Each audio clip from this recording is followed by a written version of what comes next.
ఈరోజు నేను మెలకువ అనే అంశం మీద మాట్లాడాలనుకుంటూ ఉన్నాను. మెలకువ ఎందుకు ఈ మెలకువ అనే టైటిల్ ఎంచుకున్నానంటే, మనకందరికీ సుపరిచితులు, దైవజనులు పాస్టర్ ప్రవీణ్ పగడాల గారు. ఆయన హత్య చేయబడ్డారు, యాక్సిడెంటో మెట్టుకు ఎక్కువ శాతం హత్య చేయబడ్డారని చెబుతూ ఉన్నారు. కాబట్టి దీనిని బట్టి క్రైస్తవులు మేలుకోవాలి, క్రైస్తవులు మెలకువ కలిగి ఉండాలి అని చెప్పాలనుకుంటూ ఉన్నాను. అలాగే దైవజనులు కూడా ఎలాగూ మెలకువ ప్రదర్శించలేదు అనేదాన్ని మీకు తెలియజేయాలని అనుకుంటూ ఉన్నాను. మతోన్మాదులు అని వింటూ ఉంటాం. మతోన్మాదులు అంటే క్రైస్తవుల్లో ఉంటారు, హైందవుల్లో ఉంటారు, ముస్లింలో ఉంటారు, ఒక్క దాంట్లోనే ఉండరు. ప్రతి మతములోనూ కూడా ఉన్మాదులు ఉన్నారు. ఉన్మాదులు, ఆ ఉన్మాదుల వల్ల మిగిలిన వారు నెమ్మదితో సంతోషముతో జీవించలేకపోతూ ఉన్నారు. పాస్టర్ అజయ్ బాబు గారని మనం చూస్తూ ఉన్నాం, ఈ మధ్య బాగా ట్రెండ్ అవుతూ ఉన్నారు. ఆయన నాకు అస్సలు కిట్టట్లేదు, నచ్చట్లేదు. ఎందుకు అంటే, ఎందుకు అంత ఉద్రేకముగా దూషణలు చేసి భయంకరమైనటువంటి మాటలు మాట్లాడి క్రైస్తవ సమాజాన్ని నేను మన కోసమే, మన కమ్యూనిటీ కోసమే పోరాడుతున్నాను అన్నట్లుగా రెచ్చగొడుతూ ఎందుకు చేయాలి ప్రసంగాలు?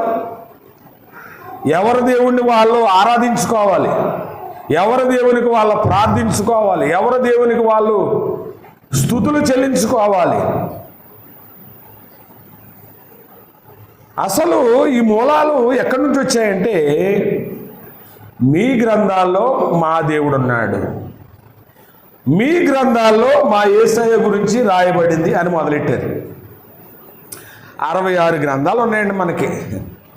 ఈ 66 గ్రంథాల్లో నీతిని బోధించుకోవడం చేతనవుదా మనకి? ప్రభు గొప్పతనాన్ని చూపించుకోవడానికి చేతనవుదా? ప్రభువును ప్రకటించడానికి చేతనవుదా? సజీవుడైన వారిని మీరు మృతులలో ఎందుకు వెతుకుచున్నారు అన్నాడు యేసు ప్రభు వారు. సజీవుడైన దేవుని కోసము చాలామంది మృతులలో వెతుకుతూ ఉన్నారు. ఇంకా వేరే గ్రంథాలు ఎందుకండి మనకి? మన పరిశుద్ధ గ్రంథం సరిపోదా? మన పరిశుద్ధ గ్రంథము ద్వారా మన ప్రభువు ప్రేమను ప్రకటిద్దాం. దీనివల్ల ఉపయోగం ఏంటి, లాభం ఏంటి, దీవెన ఏంటి అనేది ప్రకటిద్దాం. అలా ప్రకటించినప్పుడు చాలామంది కూడా తెలుసుకోవడానికి అవకాశం ఉంటుంది. ఈ విమర్శలు మరణాలకు దారితీస్తూ ఉన్నాయి. ప్రభునందు ప్రియులారా, ప్రవీణ్ పగడాల గురించి తెలియని వారంటూ ఉండరని నేను అనుకుంటూ ఉన్నాను. నేను ఎక్కువ ఆయన కార్యక్రమాలు ఏం చూశానంటే, అసలైన ప్రశ్న సిసలైన సమాధానం, ఇది ఎక్కువ వస్తుంది రక్షణ టీవీలో. అద్భుతం. ఎవ్వరు నిర్వర్తి చేయలేనటువంటి క్వశ్చన్లకు ఆయన కోడ్ చేశాడు, ఆన్సర్లు ఇచ్చాడు. ఏ కమ్యూనిటీని కానీ, ఏ మతస్థులను కానీ ఆయన కించపరచలేదు. మరి ఎందుకు చంపాడండి అని కొంతమంది కామెంట్లు పెడతారేమో. ఇది తప్పు అని చూపించే ప్రయత్నం. అది కించపరచడము, హేళన చేయటం, వ్యంగ్యంగా మాట్లాడటం కాదు. దీన్ని అనుసరిస్తున్నారు, ఇది కరెక్ట్ కాదు అని చూపించే క్రమం అది. దాన్ని వేరేగా తీసుకుంటే కుదరదు. గొప్ప విషయం ఏంటంటే ఏ ఉగ్రవాదులైనా ప్రపంచంలో ఒక వ్యక్తిని చంపినప్పుడు ఈ వ్యక్తిని చంపింది మేమే, ఈ కారణాన్ని బట్టి చంపాము అని అనౌన్స్ చేసేస్తారు కదండి. ఏమండి? అంటే ఉగ్రవాదులకున్న కూడా ఒక నీతి ఉంది, కానీ ఇప్పుడు ఆ నీతి లేదు. ప్రవీణ్ గారిని చంపిన వాళ్ళకి నీతి లేదండి. వాళ్ళకి నీతిని గురించి బోధన చేస్తామన్నారు, కానీ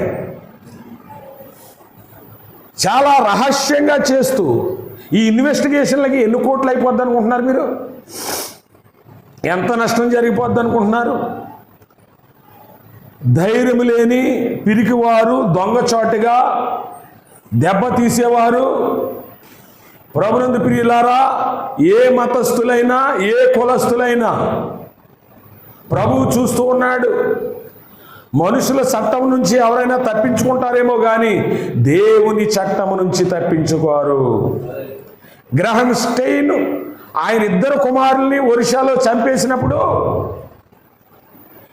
ఇప్పటికీ కూడా ప్రతి సంవత్సరము నాశనం అయిపోతూనే ఉంది ఆ రాష్ట్రం. దేవుని ఉగ్రత దిగి వస్తూ ఉంది. యెషయా గ్రంథంలో ఒక మాట ఉంటుంది, వేదన పొందిన దేశమందు మబ్బు నిలవదు. మబ్బు అంటే వర్షానికి కారణమైనటువంటి ఆ ఆశీర్వాదము నిలబడదు, శాపమే తప్ప. మనకు చేతనైతే ఒకరికి సహాయం చేయాలి, ఒకరు ఉపకారం చేయాలి, ఒకరికి మేలు చేయాలి, నష్టం చేయకూడదు. ప్రభునందు ప్రియులారా, భక్తి పేరట ఈరోజు ప్రతి మతములో కూడా ఉన్మాదులు బయలుదేరారు. అయితే ఈరోజు నేను వాక్యం ఏం చెప్పాలనుకుంటున్నానంటే మెలకువ.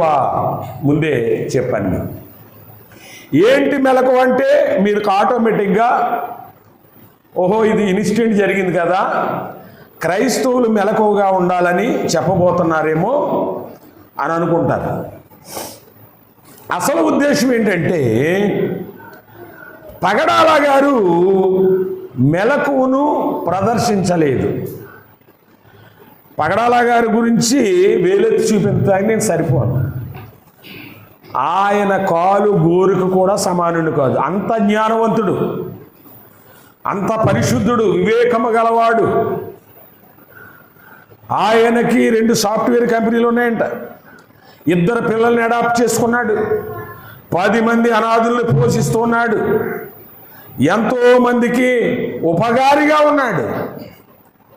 క్రైస్తవ్యములో తలలో నాలుకలా ఉన్నాడు క్రైస్తవ్యానికి.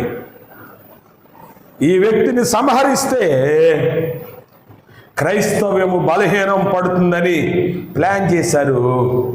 ఒక్క పగడాల నిద్రిస్తే 1000 మంది పగడాల పుట్టుకొస్తారు. దేవునికి స్తోత్రం, హల్లెలూయా. ఆ సత్యము తెలియదు చాలా మందికి. మేమేదో సాధించేసామనుకుంటూ ఉన్నారు. దేన్నైనా ప్రేమతో మనం జయించాలి కానీ ద్వేషముతో, కక్షతో కాదు. ఈరోజు ఆ అనాథులకి శరణార్థులుగా ఉన్నారు. ప్రభునందు ప్రియులారా, ఆయన 3 కార్లు ఉన్నాయంట, డ్రైవర్లు ఉన్నారు. కానీ ఎక్కడికి వెళ్ళినా నేను బండి మీదే వెళ్తానని తీర్మానం చేసుకున్నాను. హైదరాబాద్ నుంచి రాజమండ్రి చిన్న విషయం, 500 కిలోమీటర్లు. వయసు మీద పడ్డది 46 సంవత్సరాలు. ఈ వయసులో కారులో తిరగాలి. ఆయన ఎక్కడికి వెళ్ళినా ఎవరు ఫోన్ లిఫ్ట్ చేసినా ఆయన ఉన్నాయి చెప్పేస్తున్నారు. ఒక మెలకువ కలిగిలేడే, నేను పలానా చోట ఉన్నానని చెప్పేస్తూ ఉన్నారు. ఆ ఫోన్ చేసిన వాళ్ళు ఎవరో తెలియకపోయినప్పటికీ. కాబట్టి ఒక ఫ్రీ ప్లానెడ్గా దీన్ని డిజైన్ చేసుకున్నారు. అయితే మెలకువ మరి ఎలా ఉంటే ఆ పగడాల గారు బాగుండును అని మీరు అనుకుంటున్నారని నన్ను ఎవరైనా ప్రశ్న వేస్తే పరిశుద్ధ గ్రంథములో నుండి కొన్ని మాటలు నేను చూపిస్తాను. యోహాను సువార్త 7వ అధ్యాయము 1వ వచన భాగం. యోహాను సువార్త 7వ అధ్యాయము మొదటి వచ్చిన భాగం. అటు తరువాత యూదులు ఆయనను చంప వెదికినందున యేసు యూదయలో సంచరింపనొల్లక దేవునికి స్తోత్రం, హల్లెలూయా. ఏంటండి? అటు తరువాత యూదులు ఆయనను యేసును చంప వెదికినను యేసు ఆయనను చంపబోతున్నారని తెలుసుకున్న యేసయ్య యూదయలో సంచరించడం మానేసి గలిలయలో తిరగటం మొదలెట్టాడండి. దీన్ని కొంతమంది అనొచ్చు, భయపడి పిరికి వాళ్ళలాగా యూదయను వదిలిపెట్టి వెళ్ళిపోయాడని అనొచ్చు. కాదు కాదు కాదు. అదే వివేకం అంటే, అదే తెలివి అంటే, అదే జ్ఞానం అంటే. తప్పించుకోవడం కూడా వివేకము ప్రభునందు ప్రియులారా. వివేకము విషయంలో పాములులా ఉండమన్నాడే. పాముల వలె వివేకులను, పావురముల వలె నిష్కలంకులనై ఉండుడి అన్నాడు. వివేకము యేసు ప్రభు వారు చేయవలసిన పరిచర్య ఇంకా ఉంది, పని ఉంది. యోహాను సువార్త 17వ అధ్యాయంలో చెప్పినట్లుగా తండ్రి అప్పగించిన పనిని ఇంకా పూర్తిగా ఆయన నెరవేర్చలేదు. అప్పటికి ఆ పండుగ జరిగే టయానికి ఆ ప్రాజెక్టు మధ్యలో ఆగిపోవడానికి వీల్లేదు. కాబట్టి ఆయన తను తాను ప్రొటెక్ట్ చేసుకోవడానికి ఇక్కడ ఉంటే నాకు హాని కలుగుద్దని చెప్పి వేరే ఒక చోటకి వెళ్ళాడు. అదే మెలకువ. మన ప్రెసిడెంట్ గారు అన్నారు గతంలో, అబ్బాయి ఈ ప్రాంతాల్లో ఎంతో మందికి సువార్త అందలేదు, ఒరిస్సాలో ప్రమాదం ఉంది, మీరు ఎందుకు వెళ్తున్నారు? మెలకువది ఆయన. అంతే కదండి, ఒక మెలకువ చెప్పాడు ఆయన. కాబట్టి ప్రభునందు ప్రియులారా, నన్ను చంపుతారేమో అనేటటువంటి భావనలు ఆయనలో లేదు.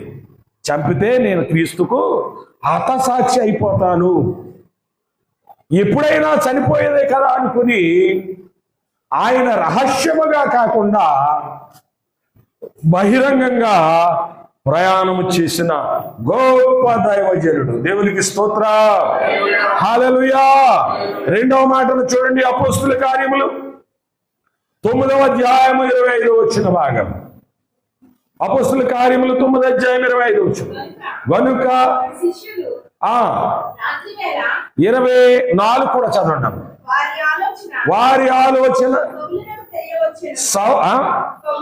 సౌలునకు తెలియవచ్చింది. వారు యూదులు సౌలును చంపవలనని రాత్రింపగళ్ళు ఆ ద్వారముల యొద్ద కాచుకొని ఉన్నారు. కనుక అతని శిష్యులు రాత్రి వేళ అతనిని తీసుకొని పోయి గంపలో ఉంచి గోడ గుండా అతనిని కిందకి దింపిరి. దేవునికి స్తోత్రం, హల్లెలూయా. పౌలు గారు దమస్కులో సేవ ప్రారంభించారు. దమస్కులో ఉన్నారు. దమస్కులో ఉన్నటువంటి యూదులు ద్వారముల దగ్గర కాస్తూ ఉన్నారంట. ఆయనకు థ్రెట్ ఉందని తెలుసుకున్నటువంటి పౌలు గారు శిష్యులు ఏం చేశారండి? యూదుల నుండి పౌలు గారిని రక్షించడానికి, ఆ ఉన్మాదుల నుండి పౌలు గారిని తప్పించడానికి ఒక గంపలో పెట్టి ఎవరికి డౌట్ రాకుండా ప్రహరీ గోడ నుండి తాళ్ల ద్వారా కిందకి దింపి అతనిని రక్షించారు. ఇది మెలకువ. దేవునికి స్తోత్రం. ఊరుగాల్లో దీపం పెట్టి దేవుడా నువ్వే కాపాడంటాం కాదు. మనము కూడా మనకి మెలుకు ఉండాలి. మనకి ఎవరి వలన అపాయం ఉంది, ఎవరి వలన హాని ఉంది, ఇంకా నీ లోకములో ప్రభు పరిచర్యను తుదముట్టించాలి కదా అనే ఒక భావన ఉండాలి. మరి ఆయనకున్న సమర్పణ ఏమిటో, ఆలోచన ఏమిటో మనకి తెలియదు. కానీ నేను అంటూ ఉన్నాను, ఒక రకంగా మెలకువల విషయంలో వెనకంజలో ఉన్నారని నేను తెలియజేస్తూ ఉన్నాను. అలాగే వేగుల వారిని గురించి మనం చూస్తాం. ఇజ్రాయెల్ ప్రజలు 40 సంవత్సరాలు జర్నీ చేశారు. ఎరుకో దగ్గరికి వచ్చారు. ఎరుకో దాటితే హాయి దాటితే యార్దాను దాటితే వాగ్దత్త దేశం. పెద్ద దూరంలో లేరు. అక్కడ ఈ వాగ్దత్త దేశము చూడడానికి వేగుల వారిని సిద్ధం చేశారు. వేగుల వారంటే వేగి చూసేవారు. వీళ్ళనే ఇన్ఫార్మర్స్ అంటారు ఒక విధంగా. ఇంకొక కోణంలో చెప్పవలసి వస్తే గూఢచార వ్యవస్థ. ఏ వ్యవస్థ అండి? గూఢచార వ్యవస్థ. ఇంకా చెప్పవలసి వస్తే ఎంబేసీ అని కూడా మనం అనొచ్చు. గోత్రానికి ఒక్కడ చెప్పిన ఇజ్రాయేలీలు 12 గోత్రాల నుండి 12 మందిని పంపారు. వాళ్ళు సాయంత్రం అయింది. ఎక్కడికి వచ్చారంటే ఎరుకో దగ్గరికి వచ్చారు. ఆ ఎరుకో కోట గోడ మీద ఒక స్త్రీ నివాసం ఉంటుంది. ఆమె పేరు రహాబు అను వేశ్య. రహాబు అను వేశ్య. ఆమె దగ్గరికి వచ్చారు వీళ్ళు. చీకటి పడింది. ఆమె అంటూ ఉంది, అయ్యా మీరెవరో నేను ఎరుగుదును. మిమ్మల్ని చంపడానికి మరి ప్రతి చోట జనాన్ని కాపలా పెట్టారు. మీకు ప్రమాదం పొంచి ఉన్నది. మీ గురించి నేను ఎరుగుదును. ఐగుప్తు దేశంలో మీరు బయలుదేరిన మొదలుకొని అరణ్యములో దేవుడు మీకు చేసిన కార్యములు, ఎర్ర సముద్రంలో మీకు చేసిన కార్యములు, హాము దేశములో దేవుడు మీకు చేసిన కార్యములు, మిద్యాను దేశంలో దేవుడు మీకు చేసిన కార్యములు, ఓగు రాజు విషయంలో దేవుడు మీ పట్ల చేసిన కార్యములు నేను ఎరుగుదును. కాబట్టి ఇదిగో ఇక్కడ దోకండి, జమ్మేసి కప్పెడతాను మిమ్మల్ని అని చెప్పి ఆమె వారిని జమ్ము కింద ఆ 12 మందిని దాచిపెట్టింది. దేవునికి స్తోత్రం. మెలకువ. ఇది వివేకము. ప్రభునందు ప్రియులారా, ఆయా సమయములలో ప్రతి క్రైస్తవులు కూడా మెలకువ కలిగి ప్రవర్తించాలి, మెలకువ కలిగి జీవించాలి. దైవజనులు ఎందుకో మరి ఆయనకి అపాయం ఉందని తెలిసినప్పటికీ ఆయన సింగిల్గానే వస్తానని చెప్పాడు, బైక్ మీదే వస్తానని చెప్పాడు. ఏది ఏమైనా ఆయనకి అనిపించవచ్చు నేను ప్రభు దగ్గరికి వెళ్ళిపోనని, కానీ క్రైస్తవ సమాజానికి తీరని లోటు. నిజంగా ఆయన వీడియోలు చూస్తూ ఉంటే ఎంత అద్భుతం అనుకుంటున్నారు. ఎక్కడా మాట పొలిపోవట్లేదు. గొప్ప దైవజనుడు. ప్రభునందు ప్రియులారా, క్రైస్తవులమైన మనము పరమత సహనము కలిగిన వారముగా ఉండాలి. ఇతర మతాలను ద్వేషించకూడదు, దూషించకూడదు. మన ప్రభువు చూపించినటువంటి త్రోవలో మనం ముందుకు వెళ్ళిపోవాలి. కొంతమంది ఆన్లైన్ బెగ్గర్స్గా ఈరోజు దైవ సేవకులు తయారయ్యి ఇదే సంపాదన. క్రైస్తవులను రెచ్చగొట్టడం దైవజనులు. అది మంచిది కాదు. ప్రభునందు ప్రియులారా, అది వారికి తెలియదు, మనం చెప్పినా అర్థం కాదు. నేను అలాంటివి చూసినప్పుడు కామెంట్ పెడుతూ ఉంటాను. కామెంట్ పెడతాను అనమాట. ఏమండి, ఓ చెంప కొట్టమంటే ఇంకో చెంప చూపమన్నాడు. మీరింత విద్వేషపూరితంగా పోస్టులు పెట్టకూడదు అని చెప్పేసి నేను పోస్టులు పెడతా ఉంటాను. అదే కామెంట్ పెడుతూ ఉంటాను. పత్రికలో ఉంటుందమ్మా, మన పౌరస్థితి. పౌరస్థితి అంటే ఏంటి? మానవ హక్కులు. మానవ హక్కులు యాక్ట్ ప్రకారం, మన రాజ్యాంగం ప్రకారం ప్రతి పౌరుడికి చాలా హక్కులు ఉన్నాయి. కానీ మన పౌర హక్కు అంట ఎక్కడుంది? పరలోకములో ఉంది. ఇక్కడ తాత్కాలికమే. కాబట్టి పౌర హక్కుల కోసం ఇక్కడ పోరాడకండి, మెలకువ కలిగి ప్రార్థన చేయండి, మీ విశ్వాసమును కాపాడుకోండి, మంచి పోరాటం పోరాడండి, మీ పరుగును కడముట్టించండి అని ఎన్నో వాక్యాల ద్వారా దేవుడు మనకు తెలియజేస్తాడు. ప్రకటన గ్రంథంలోనండి 7 దూతల బూరలు ఊదినప్పుడు 7 సంభవాలు. 7 దూతలు ఉగ్రత పాత్రలను చేత పట్టుకుని, ఒక దూత సూర్యుని మీద ఆ పాత్రను కుమ్మరిస్తుంది, ఒక దూత సముద్రములో ఆ పాత్రను కుమ్మరించినప్పుడు సముద్రపు నీళ్ళన్నీ రక్తముగా మారిపోయి చేపలు చనిపోయి దానివల్ల వ్యాధులు, ఒక దూత భూమి మీద తన పాత్రను కుమ్మరించినప్పుడు ఒకరినొకరు చంపుకొనున్నట్లు ఆ దూతకు అధికారం ఇయ్యబడెను. వధ జరగబోయే దినాలు రాబోతూ ఉన్నాయి. ఒకరినొకరికి మత విద్వేషాల చేత నరుక్కుని చచ్చిపోయేటటువంటి రోజులు రానున్న రోజుల్లో ఉన్నాయి. నేను చెప్పట్లేదు, బైబిల్ చెప్తుంది ప్రకటన గ్రంథంలో. కాబట్టి ప్రభునందు ప్రియులారా, మనం ఎలా ఉంటూ ఉన్నాం? మనము సహనము కలిగి ఉంటూ ఉన్నామా? ద్వేషము కలిగి ఉంటూ ఉన్నామా? గ్రహణ స్టేను బట్టి ఒరిషాను వదలని దేవుడు ఇక్కడ కూడా వదలడు. పగ తీర్చుకున్నట్టు ఆయన పని, మన పని కాదు. మనము ప్రార్థన చేయాలి. కీర్తన గ్రంథం 11వ అధ్యాయము 2వ వచన భాగాన్ని మనం చదువుకుందాం. దుష్టులు విల్లు ఎక్కిపెట్టి ఉన్నారు, చీకటిలో యథార్థ హృదయుల మీద వేయుటకై తమ బాణములు నారియందు సంధించి ఉన్నారు. విల్లు బాణము వేసేటటువంటి యంత్రము ఇల్లు అనగా అదొక వెపను.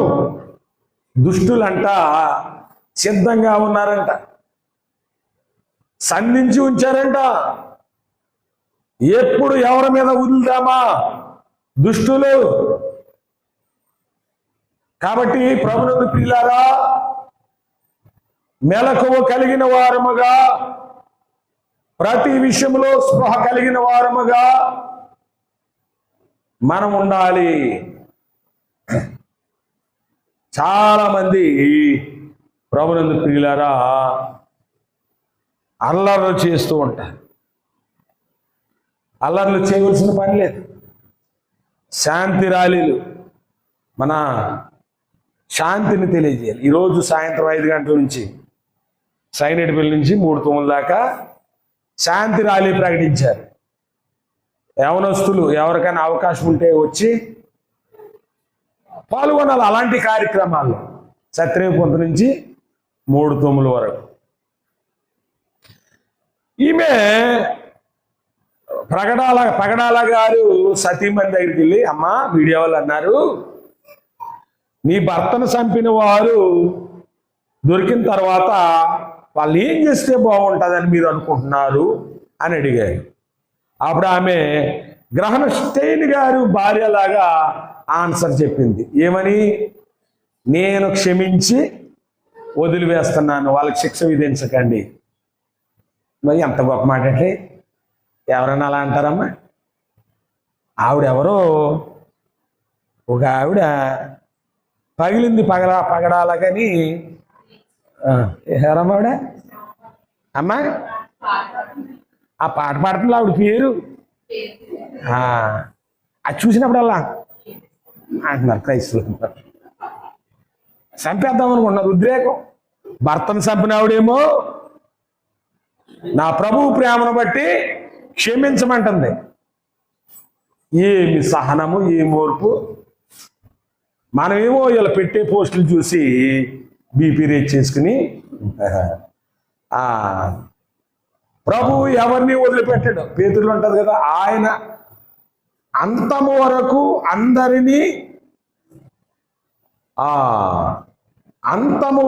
అందరినీ కావలిలో ఉంచుటకు ప్రభువు సమర్థుడు. 2 పేతురు 2 కింద వచనాల్లో ఉంటారు. అంతేనమ్మా? అంతము వరకునంట ఎవరిని వదిలిపెట్టాడైనా తీర్పు దినము వరకు. అమ్మ కావలిలో కదా, కావలిలో ఉంచుటకును ప్రభువు సమర్థుడు. ఎవరో తప్పించుకోలేరు. హేళన చేసిన వారు తప్పించుకోలేరు. సకిలించిన వారు, పల్లీకిలించిన వారు, పాటలు పాడిన వారు ఎవ్వరూ కూడా తప్పించుకోలేరండి. మనమెందుకు అనవసరంగా వాళ్ళ శాస్త్రాలు చూసి ఉద్రేకపడవలసిన అవసరము లేదు. ప్రభునందు ప్రియులారా ముందే చెప్పాడు, ఒక దూత భూమి మీద పాత్ర కుమ్మరిస్తాడు.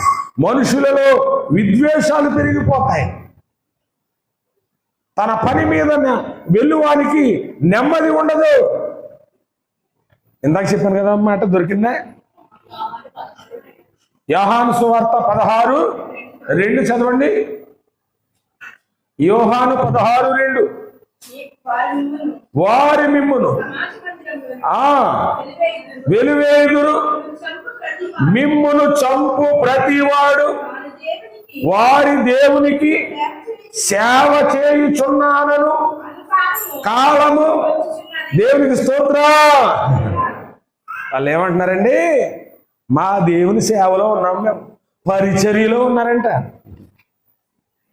ఒకరిని చంపితే